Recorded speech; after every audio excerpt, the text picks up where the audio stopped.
The Candles of Magnus. Ricard Davis had once been saved by a machine that did not love him. That was the earliest fact of his life, and for many years he hated it.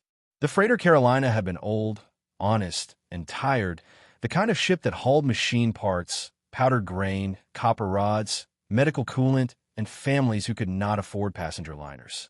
His parents had served aboard her, his mother as a systems accountant, his father as second engineer. They had not been famous people. They had not commanded fleets. No songs had been sung for them. They had simply worked hard, loved their infant son, and died when an exhaust manifold split behind a service wall and flooded the living decks with invisible poison. Everyone aboard the Carolina died. Everyone except Ricard. His cradle had been a clever little thing, a sealed robotic nursing unit meant for long-haul families. It detected the gas before any adult did. Its white arms folded over him. Its seals engaged. Its emergency beacon began to scream into the void. The rescue ship arrived 19 hours later. By then, the cradle was still singing lullabies to a baby who had no one left to hear him cry. Years later, when Ricard Davis was old enough to understand the report, he asked Brother Amon whether that made him fortunate or cursed. Brother Amon, one of the monks of Eli, considered the question for a long time. The old monk was human, bald, narrow-shouldered, and so graceful with a teacup that ambassadors had been known to straighten their backs in his presence. "At your age," Brother Amon said at last, "it makes you alive." "That is not an answer." "It is the first answer," said the monk. "The others must be earned." So Ricard earned them. On Galette, a glittering core world where towers climbed through amber clouds and embassy barges drifted over canals of black glass, the house of Eli stood behind white stone walls older than some colonies. It was not a prison, though children cried there. It was not a school, though children studied there until their minds felt forged. It was not a military academy, though more than one pirate captain had died regretting the assumption that a polite young adult in a well-tailored coat was harmless. The monks of Eli took in orphans. Then they made them formidable. "Again," said Sister Colleen. Ricard was 12, barefoot on a polished wooden floor, holding a practice blade in one hand and bleeding lightly from the lip. Across from him stood Thomas Vale, 14, heavier, faster, and smirking. Ricard inclined his head. "As you wish." Thomas lunged. Ricard watched the shoulder, not the blade. Shoulder first, wrist second, breath third, pride last. He turned half an inch, caught Tomas's elbow, stepped behind the larger boy, and placed the practice blade gently against his throat. Sister Colleen's eyebrow rose. "Acceptable." Tomas blinked. "That was luck." "No," Ricard said, releasing him. "It was your left foot." "My what?" "You place it too far inward when you want to finish quickly. Also, your nostrils flare before you commit to a strike." Tomas stared at him. Ricard offered him a clean cloth for his sweat. "You should correct it before someone less fond of you notices." That was the house of Eli. At breakfast, the children learned table etiquette in 7 major diplomatic traditions. At midday, they solved economic simulations involving currency collapses and grain shortages. In the afternoon, they disassembled FDL stabilizers, diagnosed power failures, sparred with shock batons, identified forged art, read law, memorized poetry, and practiced the slow, merciless discipline of observation. A child of Eli could tell when a Varelian lied by the dimming rhythm of the throat veins. A child of Eli could distinguish astery irritation from astery grief by the angle of the smallest finger. A child of Eli learned that a brindlefolk grin could mean courage, panic, joy, a declaration of war, or that someone had accidentally armed the wrong device. Above all, the children learned manners. Politeness, Brother Amon often said, is not weakness. Politeness is civilization kept sharp enough to cut. Ricard listened. Ricard learned. Ricard became, by 18, a young man of quiet posture, dark hair, gray eyes, and a manner so composed that strangers sometimes mistook him for an astery until he smiled. Then, inevitably, he left. Children of Eli always did. Some became merchants. Some became diplomats. Some became engineers, investigators, physicians, couriers, officers, professors, restorers of ruined governments, and occasionally criminals of such elegance that the monks pretended not to know them. Ricard became useful. For 12 years, he moved through the galaxy as a consultant, investigator, and discreet solver of problems powerful people preferred not to describe aloud. He found stolen heirlooms. He exposed fraudulent heirs. He negotiated hostage exchanges. He once saved a minor trade summit by proving that the ambassador's insult had been mistranslated from a culinary compliment. He prospered modestly. Ricard's clothes reflected that. He wore a charcoal travel coat of excellent cut, but no ornament. It seems reinforced for concealed tools rather than vanity. The collar sat high, the cuffs were clean, and the boots had been polished by habit rather than by a servant. Everything about him suggested a man who had learned elegance as a discipline. Useful, restrained, and never loud enough to be mistaken for insecurity. His mentor, Basil Venn, prospered obscenely. Basil was also a child of Eli, though 25 years Ricard's senior and far less modest about his successes. He owned vineyards on 3 worlds, a shipping concern, 2 rare manuscript galleries, and a private moon whose gardens required their own weather authority. He received Ricard in a study lined with real books. That was Basil's style. Anyone could display holographic texts. Basil insisted on paper, leather, dust, and ladders. Basil himself looked like a man who had made wealth surrender and then taught it manners.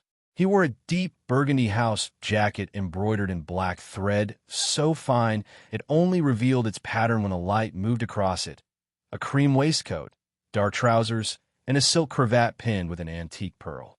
The clothes were luxurious, unmistakably so, yet chosen with the precision of a man who understood that vulgarity began where confidence ended. "Ricard," he said, rising from behind a desk older than the Federation's current charter. "You look irritatingly well." Ricard bowed slightly. "And you look irritatingly rich. I worked hard to become so." Ricard glanced at the pearl pin. "Did you wrestle the cravat into submission yourself? Or does the private moon have a staff for that?" "The moon has standards," Basil said gravely. "Someone in this family must." Ricard's mouth curved. Basil's did too. Then the performance ended, as it always did between them. They crossed the room and embraced. The younger man spare, composed, and road-worn. The older one perfumed faintly of cedar, paper, and expensive tea. For all Basil's velvet and Ricard's restraint, both held on a moment longer than fashion required. Children of Eli did not waste affection. They simply learned to hide how much it mattered. Basil smelled faintly of old paper, cedar oil, and expensive tea. He was shorter than Ricard, broad through the middle now, with white hair combed back and clever eyes that had lost none of their youthful mischief. "You asked for urgency," Ricard said. "I did." "You used the black seal." "I did." "That seal is for deaths, coups, invasions, and matters that may alter the dignity of civilization." Basil's smile faded. "Yes," he said. "Come." He led Ricard through the study, down a private lift, and into a vault guarded by 6 independent security systems, 3 legal threats, and 1 elderly human butler named Amicus who looked more dangerous than the machines. At the center of the vault stood a long black case. Basil placed his palm against the lock. The case opened. Inside lay a sword. For a moment, Ricard forgot to breathe. It was not ornate. That was the first strange thing. Great relics usually attracted decoration the way gravity attracted dust. Jewels, gold, inscriptions, idiot additions by later owners. This blade had none. It was a hand-and-a-half sword, plain in line, almost severe. The metal was not steel, nor alloy, nor ceramic, nor anything Ricard's I could categorize. Its surface was dark silver, but beneath that darkness moved a depth like starlight under ice. The guard was simple. The grip, though ancient, looked unworn. Ricard stepped closer. The room seemed to grow quiet around it. "What is it?" he asked. Basil's voice softened. "I believe it is the sword of Magnus." Ricard looked at him. "You sent for me because of a legend?" "I sent for you because of a debt." Basil reached into the case and removed a folded sheet of translucent analysis film. "I have spent 40 years studying this weapon. quietly, expensively, illegally, in 2 jurisdictions. No known instrument can properly date it. No known fabrication process can reproduce it. Its molecular bonds are not arranged. They are persuaded. That is not a scientific term. No, it is the term the scientists used after they gave up. Ricard studied the blade again. Magnus the Great. You know the story. I know several hundred versions. Most contradict one another before the 3rd stanza. As all good ancient stories do, Basil said. But strip the embroidery away and a shape remains. A great calamity on earth. Fire from the heavens. Continents broken. Seas gone mad. Skies blackened. Humanity reduced to scattered bands, dying along the drowned edges of the world. The meteor myth. The meteor memory, Basil corrected. Ricard said nothing. Basil walked around the case, eyes bright now. And then they came. The Seraphin. Before the Federation. Before the Astery. Before almost anyone now living had written law. They descended upon Earth and raised an island in the ocean. Not natural land. A made refuge. Mountain-ringed. Warm. Shielded. Stocked with plants, animals, clean water, tools, seed, and instruction. Eden, Ricard murmured. One of its names. There are others. Atlantis. Avalon. The first high island. The cradle after fire. And Magnus. Ricard asked. A Seraphin leader. Perhaps a king. Perhaps a general. Perhaps something stranger. The legends say he stood between extinction and mankind. The legends say when the seas calmed, humans sailed forth again from that island and reclaimed the continents. Ricard looked down at the sword, and he left this behind as a gift, or a marker, or an apology. Basil's face became grave. The Seraphin are emerging again. Ricard knew that much. Everyone did. After millennia of silence, the old golden species had begun opening remote lanes, sending envoys, accepting limited communication. They ruled 16 star systems beyond the old frontier, though ruled was perhaps too simple a word. Their leader, Seraph of the Clan Sage Ones, held authority over the direction of their emergence. A council made law. A bureaucracy sustained order. But Seraph's clan stood at the center. Tall, gold-skinned, jade-eyed, ancient, proud, and very careful about what outsiders were permitted to know. Basil closed the case gently. I requested access to their historical archives, he said. I was denied. I petitioned through academic channels. Denied. Diplomatic channels. Ignored. Private channels. Threatened politely enough that I admired the wording. And now I'm too old to go climbing through forbidden ruins while golden giants shoot at me. Ricard sighed. You wish me to climb through forbidden ruins while golden giants shoot at me. I have purchased a ship for you. That is not a denial. It is a very fine ship. Basil. His mentor's expression changed. The mischief fell away. So did the silken candlelight performance of wealth. What remained was the boy Basil must once have been at the house of Eli. Orphaned, sharpened, and taught to bow before truth when he found it. If this story is real, Basil said quietly, then humanity owes gratitude it has never properly given. Not to a myth, not to a convenient legend, to a people, to a man who may have stood between us and extinction when we were too young to remember his name. He looked toward the sword, and for once there was no vanity in him at all. And if it is being hidden, we must know why. Because hidden gratitude becomes arrogance, Ricard. Hidden history becomes a weapon in the hands of those who know it. This mission is not about proving an old scholar right. It is about recovering a debt before ignorance turns it into shame. Ricard looked at the sword. He thought of the Carolina, of the cradle that saved him without love, of monks who had loved him by refusing to let grief make him small. Very well, he said. Basil exhaled. But I have one condition. Name it. If this gets me killed, Amicus gets your vineyards. From the vault doorway, the butler said, A sensible provision, sir. Basil laughed for a long time.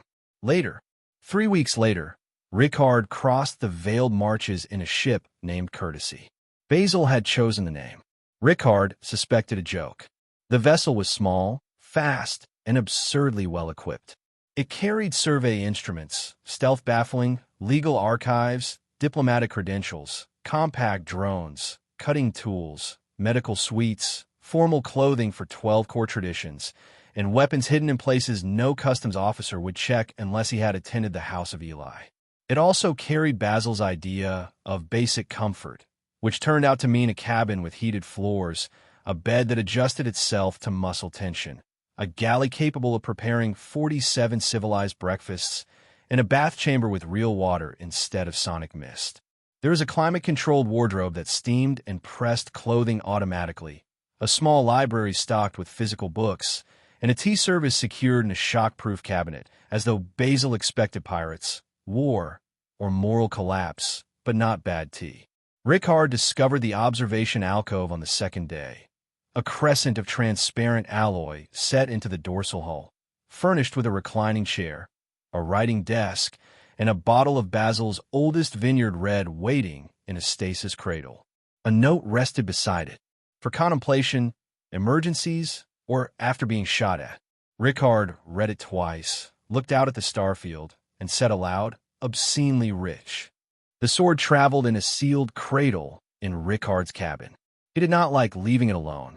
As the Seraphin frontier approached, the stars themselves seemed to change character. Navigation buoys became sparse. Relay chatter thinned. Civilian traffic vanished. At the edge of Seraphin space, 3 gold ships appeared without warning.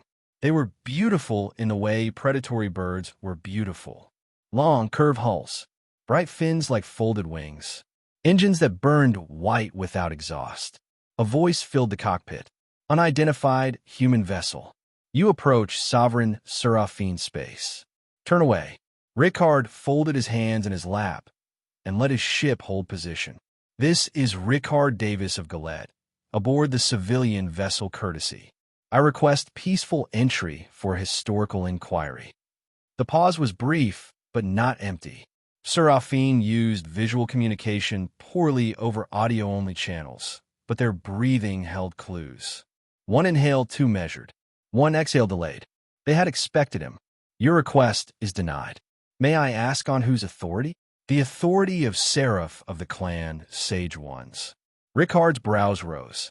A ruler of 16-star systems had personally denied his entry. That was flattering in the way a drawn blade was flattering. I carry no hostile intent. Intent is not the only danger.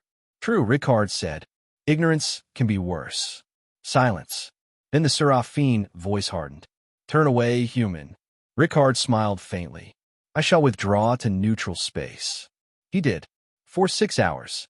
Then he entered through an uncharted debris field Basil's data had marked as the grave of luminous kings. The Seraphin had blocked the doors. They had forgotten, as old powers often did, that younger species learned to use windows.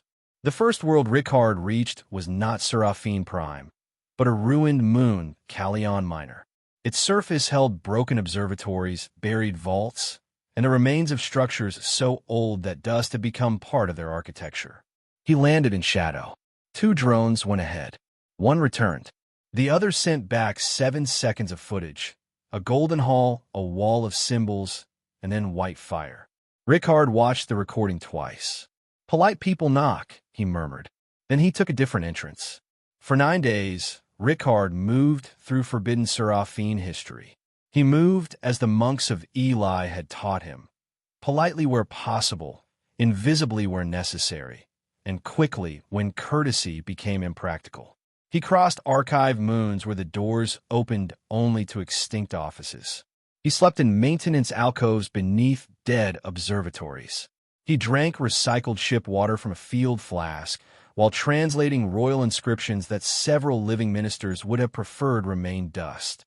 On the 4th day, a Seraphin patrol found him. Or rather, they found what Ricard wished them to find. 3 gold-armored soldiers entered the Hall of Southern Memory with rifles raised, their jade visor lenses sweeping over cracked pillars and broken data plinths. Ricard watched them from behind a frieze 20 meters above the floor, his coat powdered gray with archive dust. This adjunct library was all but forgotten, he'd thought.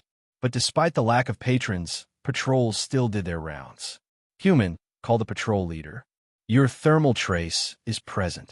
Surrender. Ricard did not answer. The soldier gestured, and the other two advanced toward a faint heat signature glowing behind a row of fallen statues. They found Ricard's travel kettle. It sat on a stone block, warming itself with patient dignity. The patrol leader stared at it. "This is a decoy." From the far side of the hall, a service door chimed. All three Seraphin turned. Ricard's voice came through the ancient public address system, calm and apologetic. "Technically, it is tea." The lights went out. Not all at once. That would have been dramatic, and drama invited random fire. Instead, Ricard had persuaded the hall's utility system that a ceremonial procession was beginning. The chamber dimmed in sections. Old holographic banners shimmered to life. 14 golden ancestral figures appeared in stately formation, walking across the floor in luminous silence. The patrol's targeting systems tried to identify them. Ricard dropped from the frieze, landed behind the soldiers, crossed the floor at a run, and removed the memory crystal from the central plinth. One soldier heard him and spun. Ricard bowed mid-stride. "Pardon me." Then he threw the warm kettle. The soldier caught it by instinct. His gauntlet sensors flashed, confused by heat, steam, and the aggressive scent of Basil's imported blackleaf tea. By the time the patrol leader shouted, Ricard was already through the service door. He sealed it behind him with a preservation command intended for sacred relics. The ancient system accepted the order with enthusiasm and locked the patrol inside for contemplative silence, lasting 47 minutes. Ricard did not waste those minutes. He copied 3 forbidden genealogies, recovered a damaged harmonic record, and sent Basil a brief message through a relay drone. Seraphin's security remains excellent. Their theology is occasionally helpful. Your kettle has been lost in honorable service. And he kept moving. He bribed no one, threatened no one, killed no one, though several people worked hard to make that difficult. He read damaged inscriptions. He copied murals. He recovered fragments of ancient harmonic storage. He listened to dead voices preserved in crystal vaults. And the story Basil believed began to change. Magnus had existed. That was the first truth. But he had not been king. That was the second. He had been something older and more dangerous. A dissenting voice in a species that no longer understood dissent. The ancient Seraphin had not been clans. They had been one people connected through something their records called the unity. Not a machine network. Not telepathy in the childish sense. A living consensus. A vast joining of thought and perception where every Seraphin remained individual, yet participated in the mind of the whole. They debated as one civilization. They remembered as one civilization. They decided as one civilization. And when Earth burned, the unity decided not to intervene. Ricard stood in a ruined archive beneath Callion's crust while a damaged projection flickered before him. Golden figures stood in a circle of light. Their manes shone. Their jade eyes were closed. Outside, security drones scanned futilely for him. His hard light drone created the appearance of him running away 5 kilometers from here. Back in the archive, a voice translated slowly through Ricard's instrument. World designation, Terra, native population, emergent, catastrophic impact confirmed. Survival projections below, continuity threshold. Another voice. Intervention cost, severe. Exposure risk, unacceptable. Developmental contamination, irreversible. Then a third voice, deeper and clearer than the rest. Extinction is irreversible. Magnus. Ricard knew it before the archive confirmed it. The projection stuttered. Consensus remains, non-intervention. Magnus stood apart from the circle. Then I refuse consensus. The recording dissolved in static. Ricard stared at the empty air. Behind him, someone applauded once. The sound was soft, slow, and furious. He turned. A Seraphin woman stood at the entrance to the archive chamber. She was nearly 7 feet tall, gold-skinned, with a mane of bright hair braided in rings of authority. Her jade eyes were fixed not on the recording, but on him. She wore white armor beneath a cloak of deep green. Seraph of the clan Sage Ones. The ruler of the Seraphin clans. Ricard bowed. Not deeply enough to suggest submission. Not shallowly enough to offer insult. It was the precise inclination of a man acknowledging lawful authority while reserving his conscience. Clad leader. Seraph studied him with a stillness that would have fooled most species. She stood framed by the broken entrance of the archive, gold skin catching the pale light of dead machines, her mane bound in rings of authority, her white armor unmarred by dust. She looked less like a woman who had crossed half a moon to arrest him, and more like a statue built by a civilization that had forgotten how to doubt itself. But Ricard had been raised by monks who considered a twitching finger an essay. Her breathing was too even, deliberately so. Her left hand rested near the clasp of her cloak, thumb pressing once against the metal and releasing. The smallest muscle beneath her right eye tightened when her gaze touched the damaged projection behind him. Seraph was angry. Worse, she was afraid. Not afraid of Ricard. That would have been simpler. She had soldiers behind her, ships above her, and the authority of 16-star systems braided into her very name. No, this was the fear of someone who had inherited a throne made partly of silence and had just heard the first crack run through it. "You trespass," she said. Her voice was low, controlled, and beautiful in the way drawn blades were beautiful. "I do," Ricard said. "You violate sealed memory." "I do. You were denied entry by my authority." "I was." The admissions should have sounded like guilt. They did not. They sounded like inventory, facts placed neatly on a table before judgment began. Her jade eyes narrowed. "And yet you bow." Ricard lifted his gaze to hers. He could feel the old archive around them, the dust of abandoned centuries, the sword weight of history hanging between the living and the dead. "My teachers were severe on manners," he said. For the first time, something shifted in her face. It was not a smile. It was not amusement. Seraph had been trained too long for anything so careless. But surprise touched her, unwilling and brief, like sunlight slipping through a door before it was shut. Ricard saw it. So did she. That, more than anything, angered her. Yet beneath the anger was a second recognition, quieter and far more dangerous. This human had not come as a thief, nor as a conqueror, nor even as a scholar drunk on forbidden knowledge. He had come like a man approaching a grave. And Seraph, who had spent her life defending the dignity of her people, suddenly wondered why that frightened her more than disrespect would have. Then soldiers entered behind her, tall Seraphin in gold armor, rifles raised. Ricard did not move. Seraph's gaze dropped to his hands. "You do not reach for a weapon. I'm not your enemy." "No," she said softly. "You are something worse. You are a question." Ricard met her eyes. "Then answer me." The soldiers stirred. Seraph lifted one hand. They froze. It was a small gesture. Elegant. Absolute. "You have uncovered fragments," she said. "Fragments mislead.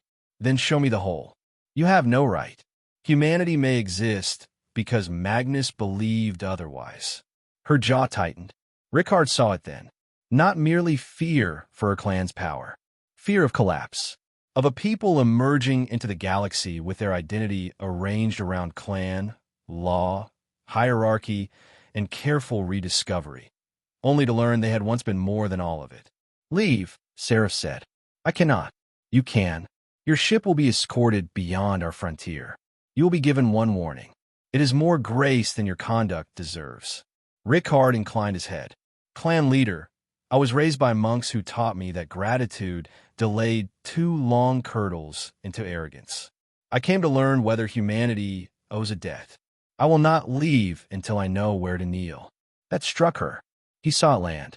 For one heartbeat, the ruler of 16 systems looked not like a queen, but like a woman staring toward a door inside herself she had been taught never to open. Then the moment vanished. "Seize him," she said. Ricard moved. Not violently. Not at first. He stepped into the nearest soldier's blind angle, turned the rifle aside, touched 2 pressure points under the golden wrist, and let the weapon drop. He used the falling rifle to trip the second soldier, ducked the third, and threw a flash bead against the floor. White light filled the archive. When it cleared, Ricard was gone. Seraph looked at the 3 disabled soldiers, none dead, none permanently injured. Then she looked at the empty doorway. Despite herself, she said, "Polite." The chase lasted 17 days. It crossed moons, archive stations, abandoned sanctuaries, and one drifting Seraphin funerary ark whose defense system nearly vaporized everyone involved. That was what unsettled Seraph most. Her people called themselves emerging, but the word was gentler than the truth. They were not simply returning to the galaxy. They were excavating themselves from the ruins of their own forgotten greatness. Whole branches of ancient law remained untranslated. Cities slept beneath dust fields. Genealogies ended in blank walls of missing data. Temples, observatories, memory vaults, and war graves drifted unvisited because no living Seraphin knew how to open them safely. The modern Seraphin possessed 16 star systems, a proud bureaucracy, polished fleets, and ceremonies enough to make weakness look orderly. Yet so much of what they had once been remained unrecovered. Ricard kept finding doors they had stopped trying to open. Ricard fled, hid, studied, repaired broken data, and sent copies to Basil through routes so convoluted they passed twice through Brindlefoe courier space, where a minor official proudly declared he had outwitted the Golden Empire by approving documents he had not read. Seraph pursued. At first, she pursued as a ruler, then as a guardian, then, increasingly, as someone who needed to know what Ricard would find.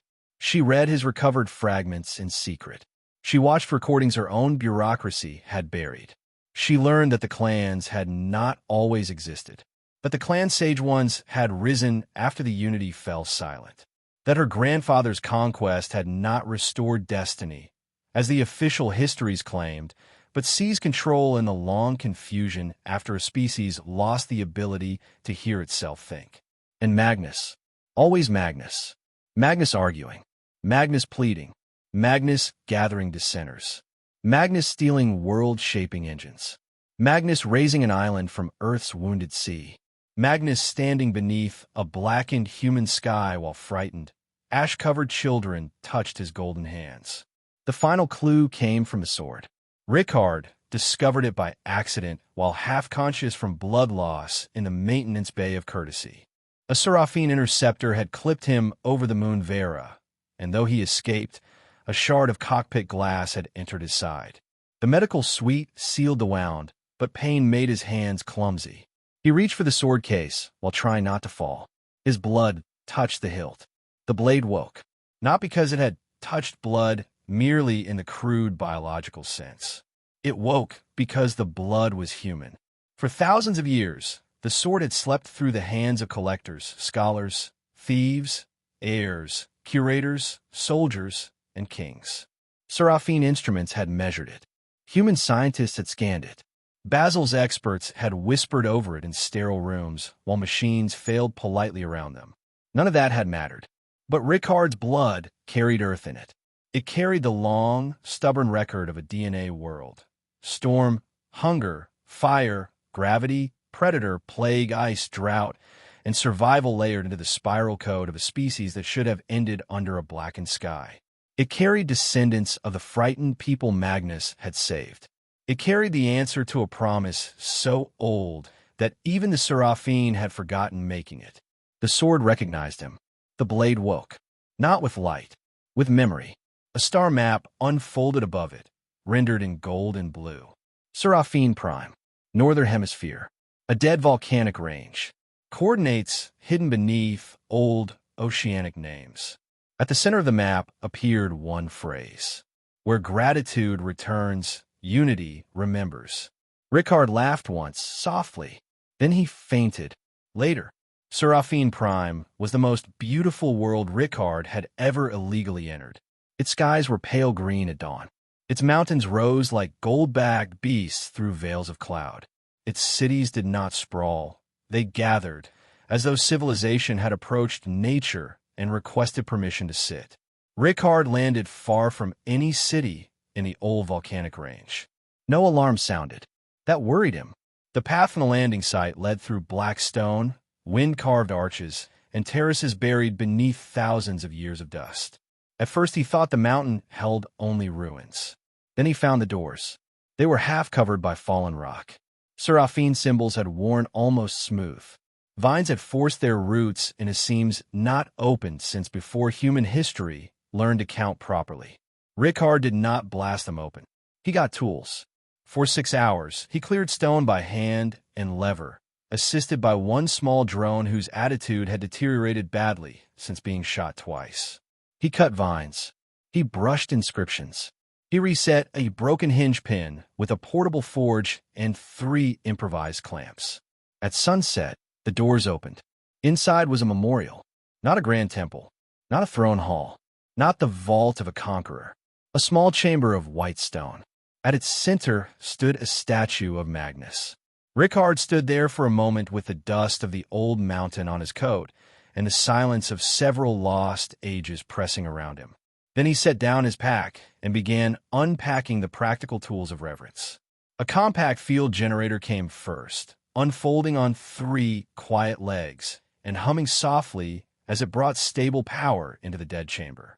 Next came work lights, 6 palm-sized lamps that floated upward at his command, casting clean white illumination across cracked walls, fallen stone, and the bowed face of the statue.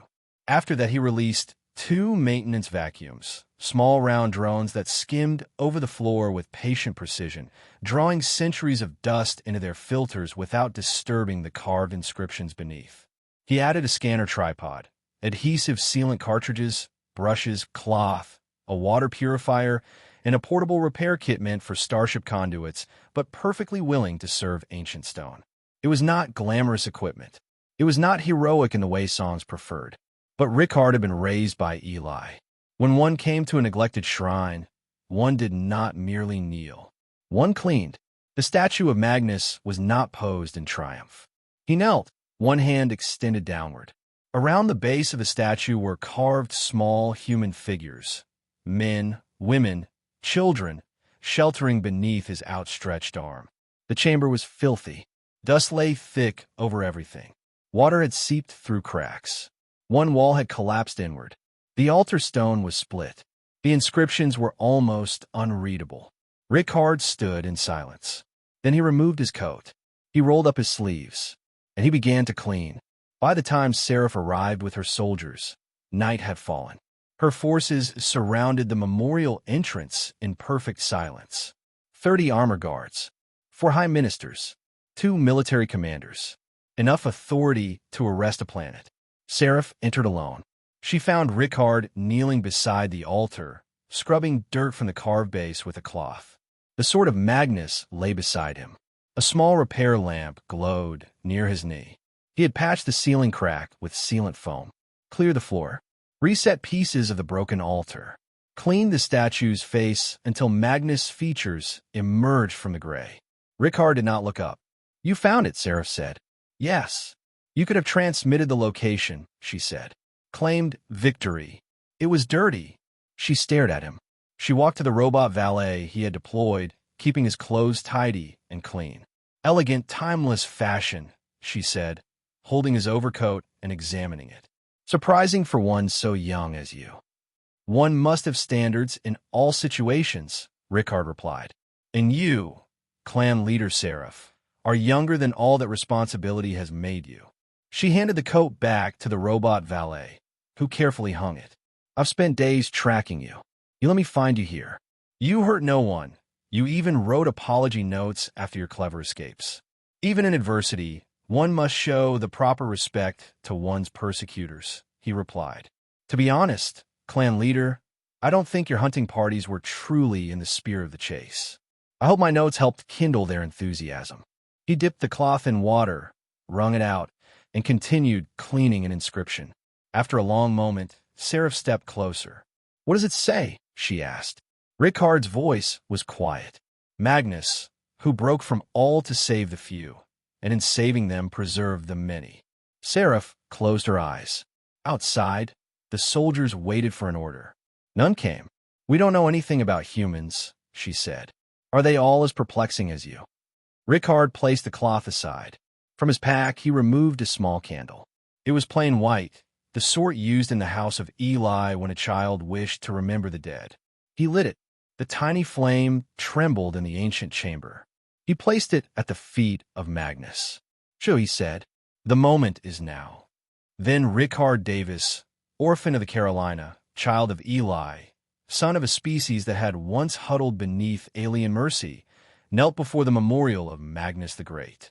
"Thank you," he said. No speech, no performance, no demand, only gratitude. Seraph watched him. She saw, with terrible clarity, the thing her people had lost. Not power. The Seraphin had power. Not beauty. They had shaped beauty into their bones. Not order. They had systems upon systems, councils upon councils, laws arranged with golden precision. They had lost the courage to hear one another. Magnus had stood against consensus, not because he despised his people, but because he loved what they were meant to be. A people joined not to erase conscience, but to enlarge it. Not obedience, not conquest, not clan. Unity. Seraph removed her cloak. Her ministers outside stirred in alarm.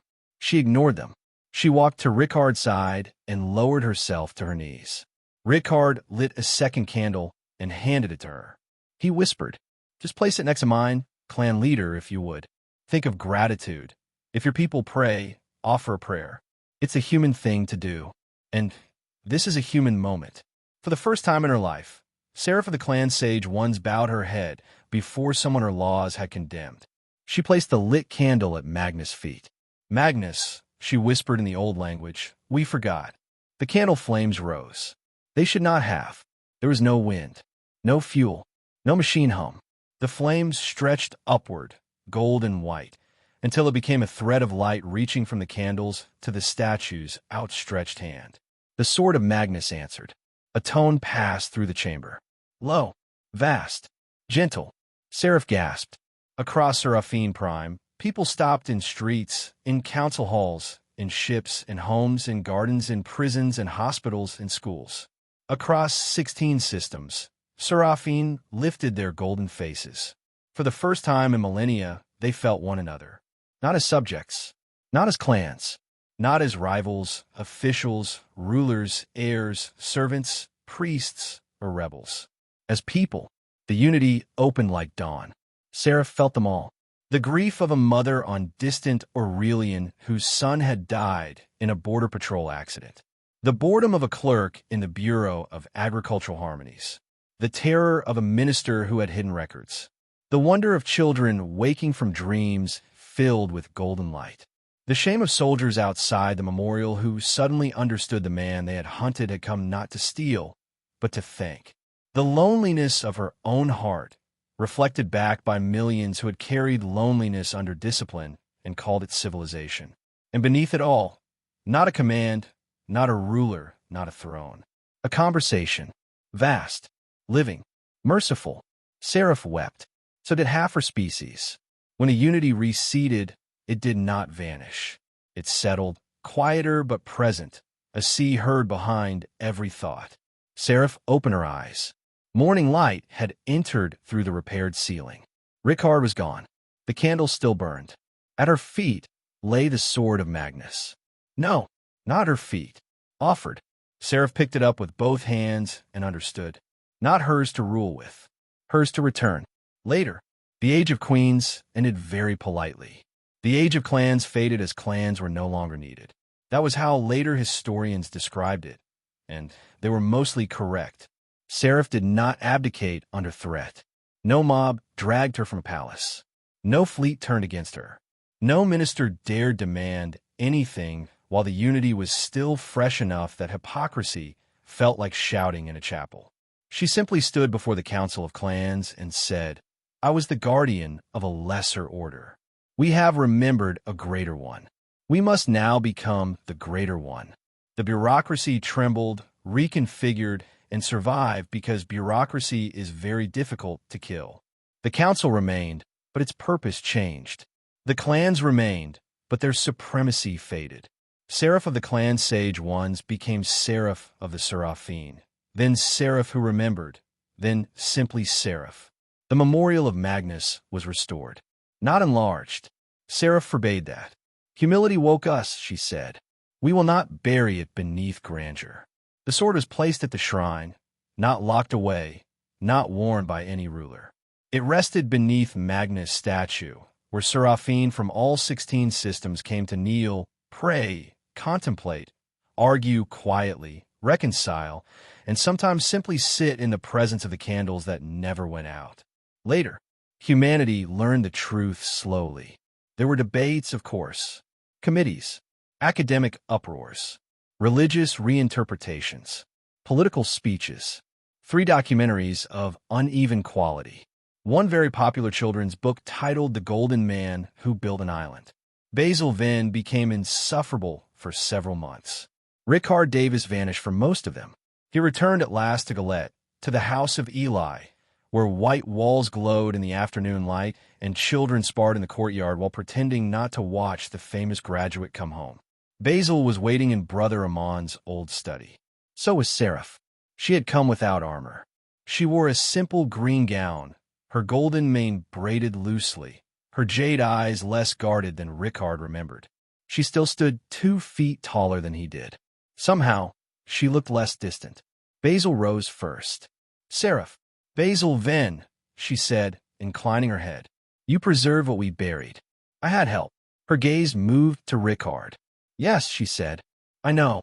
For a moment, no one spoke. Then Seraph bowed, not the slight diplomatic inclination of one ruler acknowledging another. A real bow, deep and deliberate. "Humanity was once saved by Seraphin courage," she said. "Now the Seraphin have been saved by human gratitude. I have come to thank the house of Eli, Basil Venn, and Ricard Davis." Where Seraphin's shuttle waited beyond the gate, Ricard walked with her. Children watched from balconies and behind pillars. Children of Eli were trained in discretion, but not one of them was foolish enough to waste a romantic development involving a golden alien almost 7 feet tall. At the shuttle ramp, Seraph paused. "Ricard, yes, the unity is not constant as it was. We remain ourselves, but we hear one another now, when need is great, when truth is spoken, when silence would be cowardice." "That seems wise," he said. "It is uncomfortable," she responded. "Most worthwhile things are." She looked down at him, studying his face with the same intensity he had once used to read enemies. "I wish to understand humanity better," she said. Ricard's expression remained composed. "Barely. A large subject. I thought I might begin with dinner." Behind a nearby pillar, someone made a strangled sound. Possibly Basil. Possibly 3 children at once. Ricard ignored it. "With me?" he asked. Seraph's smile grew warmer. "Yes, Ricard Davis. With you." He bowed, timeless and elegant, exactly as the monks of Eli had taught him. "I would be honored." Seraph glanced toward the white walls of the orphanage, where lost children were being trained not merely to survive an uncaring universe, but to improve it. "Will they approve?" she asked. Ricard looked toward the watching children. One small boy gave him an enthusiastic double thumbs up before being dragged back behind the pillar. Ricard smiled. "I believe," he said, "consensus has been reached." Seraph laughed then. It was not regulated. It was not royal. It was not careful. It was simply joy. And somewhere very far away, on a restored white stone altar beneath the statue of a kneeling golden hero, the candles of Magnus burned a little brighter. The end.